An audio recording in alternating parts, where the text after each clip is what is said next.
You read the book with me. Mm-hmm. In your professional opinion, what would you say are some of the core issues you saw with how a SOZO session is done? Yeah, that's a really good question, and that's a multiple level question. It But is, yes. I think one of the biggest things that I saw is their tendency to not necessarily have a therapeutic rapport with the client, because SOZO sessions are one and done, basically. And so the way that they describe their sessions is it's very much you come in with your problem gets addressed in the session, and then you're delivered, you're free. Your anxiety is no longer. Which is true, guys. So, like, you'll go into a SOZO session, it is one and done. They don't see you again for a while. So sometimes you can be in there for a long time, sometimes hours. Sure. And I can see some benefit to that, because typically your first session in a clinical setting, what I do is I do hourly sessions. It's always hourly. Sometimes it can go longer if it needs to be, but in that sense, an hour is not necessarily enough to help somebody. I personally feel when you truly try to get to know them. So there's a term that we therapists call a therapeutic alliance or therapeutic rapport. And that's literally like how you and I converse. It's how you and I have become friends. And that didn't happen it kind of happened within the first hour, but we've become closer over multiple times of meeting each other. And you don't really divulge a lot of stuff right away until you really trust that person. And how can you trust that person within being in an hour of whatever? And so I think that was one of the core things that I saw, is that their one and done type of, I guess I would say, approach to things isn't very personally safe or psychologically safe. And I think we'll kind of get into that a little bit later. Yeah. But basically, psychologically safe meaning that you were able to process in a safe way everything that you were going through, traumatically, personally, psychologically. However, you're able to process and understand those things that are going on inside of you over time. And it was almost like they just pulled a fire hydrant on you.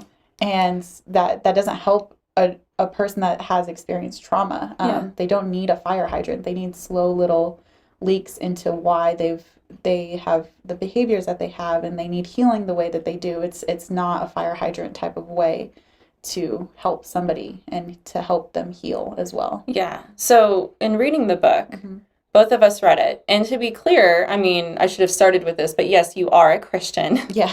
You're a Christian counseling. And some people I've heard, especially in the hyper-charismatic movement, kind of look down on therapy. Not all of them, to be clear.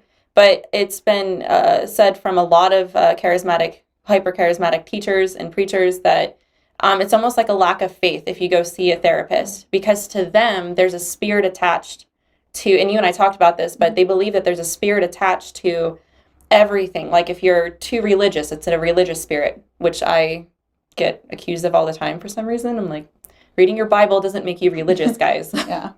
It's actually the most spiritual thing you can do. Anxiety. If you have anxiety, there's a spirit of anxiety, a spirit of depression. So it's nothing that can actually just be done going on with your brain. Or if it's traumatic, it's not just the trauma, that there's a spirit attached to it. Can you speak a little bit about that in your experience as a Christian and a therapist? What do you think about that? Yeah.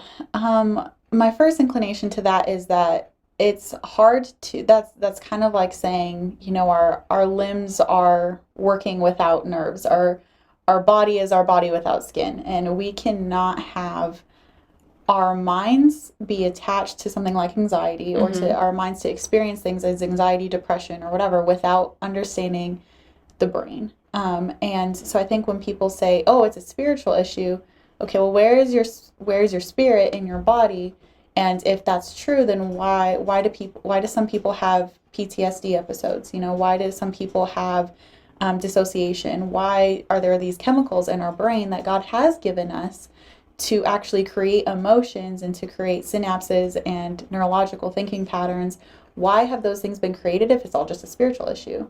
So I think what I would say to that is that we have to remember that the brain is very, very important. And there's I wouldn't say it's a new wave in counseling, but it's part of a new way of thinking, as the neurological processes of how our brains work. And so that's one aspect of counseling that is very new. It's very newly researched, and it's all based on how do we think. Because we really only know a certain percentage of how our brain works. We don't know that much about our brain, but we know enough to know that it's there for a reason. We know it's there. We know that there's certain anatomy parts of our brain, like our prefrontal cortex is there for emotional processing. Our hippocampus is there for memory. And so it's stuff like that we need to be mindful of. Because if it's all just a spiritual issue, then what is this up here? Why is this here? Yeah. Why is this controlling everything?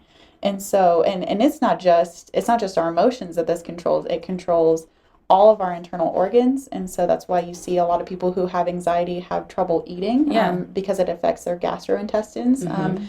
You see that's why people like right now, I'm sweating, guys. I'm nervous.